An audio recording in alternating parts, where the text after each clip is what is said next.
There, among the hills a few miles away from Tolpur, was a small village called Neemkheda. A girl named Kiran lived there. Her poverty was such that even in the biting cold, she had nothing to cover herself with except an old, torn sheet.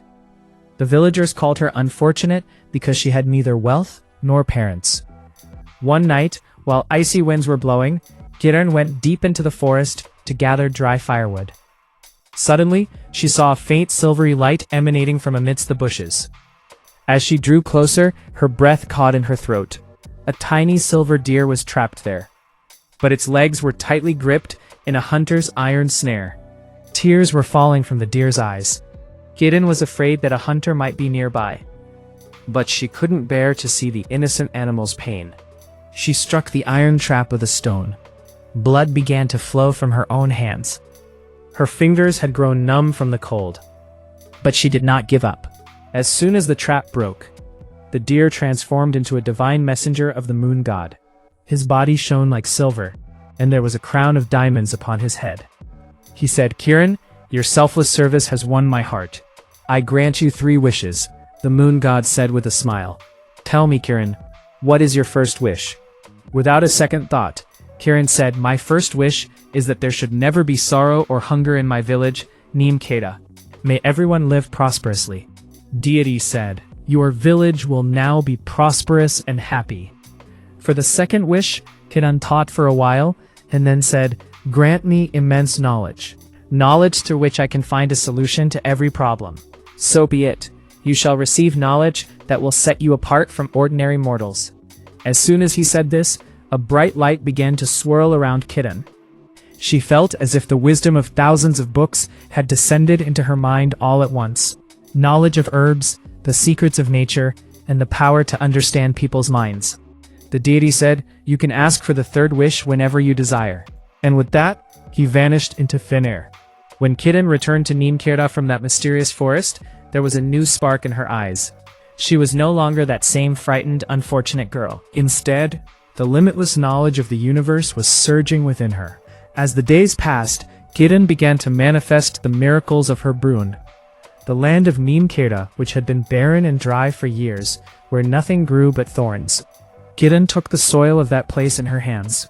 She knew the secrets of nature. She told the villagers how to divert the course of streams from the hills, and which natural fertilizers could revive the soil. In no time, lush crops and greenery began to smile in those lifeless fields. She identified those herbs in the forest that people had considered mere weeds until then, when the village chief's only son was struggling with a disease for which even the city's healers had no cure. Then Kiran cured him overnight with a special ointment and decoction. Her divine vision could now even read the sorrows within the human body. She didn't just focus on farming and medicine. She started a school under the shade of a tree for the village children. She began teaching them mathematics, astronomy, and the life values she had received from the moon god's messenger. That old, torn sheet from the village had now become a part of the past. Now she wasn't wrapped in silk garments, but in a cloak of profound respect. The streets of Neemkheda, which once stood silent with hunger, were now echoing with songs of prosperity. The news spread like wildfire throughout the region that a maiden lived among the hills of Tolpur, with Saraswati in her speech and Panvantari in her hands. Kings and scholars from far and wide began heading toward Neemkheda to find solutions to their problems. It was an unprecedented time in the history of Neemkheda. In the village where even the tracks of bullock cart wheels were once hard to find, the trumpeting of elephants and the thundering of horse hooves could now be heard there. Emperors of Dholpur, Gwalior, and even distant Maghad began to camp on the borders of Neemkheda with their massive entourages. These were kings who lacked no wealth, yet their minds were restless. One had come to ask for a way to calm the rising civil war within his empire, while another was searching for strategies to secure borders without any bloodshed. Kiran began holding her assemblies while sitting upon a high rock. She gave no special seat to any king. Their feet were planted firmly on the ground. To her, both royalty and commoners were equal. When an arrogant king threw a bag of gold coins before Kiran and demanded a solution, Kiran calmly said, "Knowledge cannot be bought. It can only be earned through worthiness. Give these coins to the poor through whose sweat you earned them. Only then will your mind find peace."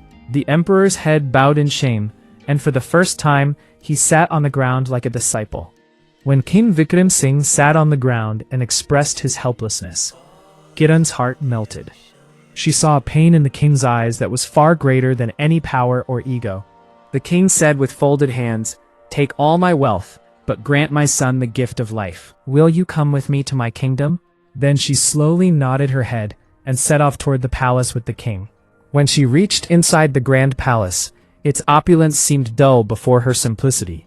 She was taken directly to Prince Aditya's chamber. The prince lay on the bed, his face pale, his breathing slow, but there was a distinct tenderness in his eyes. Kiran immediately understood that this illness was not of the body, but of the mind.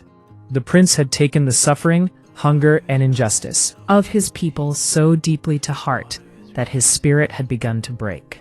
Kiran cared for him for many days, with herbs, medicines, and most of all, peace and understanding. Gradually, the prince's breathing began to return to normal. One morning he opened his eyes and Kiran was standing before him. He gave a faint smile for the first time, as if light had been found after a heavy darkness. With time, Prince Aditya recovered completely. The palace was no longer the same. The prince and Kiran would often sit in the garden and discuss the kingdom, the sorrows of the people, the state of the fields, and the dream of a better system were becoming a deep bond of trust between them, a bond that was connected more by understanding than by words. But this change was not acceptable to everyone. When King Vikram Singh learned of this, his old ego was awakened once again. He said in a harsh tone, "Kiran, you gave my son his life, and for that, I am indebted to you. Ask for whatever you wish, but a simple village girl cannot become the daughter-in-law of this empire. The prince shall only be married to a princess from a powerful kingdom." The prince wanted to protest, but the king's command was as heavy as stone. Kiran remained silent and looked deep within herself. There was no anger, only a calm determination. She remembered the words of the moon god's messenger, "You can ask for the third wish whenever you desire." Standing in the center of the palace, Kiran closed her eyes and made a silent call from her heart. Suddenly, the entire palace was filled with a white, silvery light. The messenger of the moon god appeared, and the entire assembly held its breath. The deity smiled and asked, "Kiran, do you wish to ask for a vast empire or immortality for yourself?" Kiran looked toward the king, whose eyes were now filled with fear and regret. Kiran said in a calm voice, "My third wish is that the ego and greed within every human being in this world be vanished forever, and may everyone recognize each other not by their status, but by the purity of their soul." The deity said, "So be it," and a divine wave swept through the entire kingdom. King Vikram Singh's heart was transformed in an instant. He realized that Kiran was no ordinary girl, but an embodiment of goddess Lakshmi and Saraswati herself. He immediately bowed his head before Kiran and placed Prince Aditya's hand in hers. The once unfortunate girl of Neemkheda had now become the guide for the entire empire. After that day, no distinction remained between Neemkheda and Thalpur. Prosperity, knowledge, and selfless love came to dwell everywhere.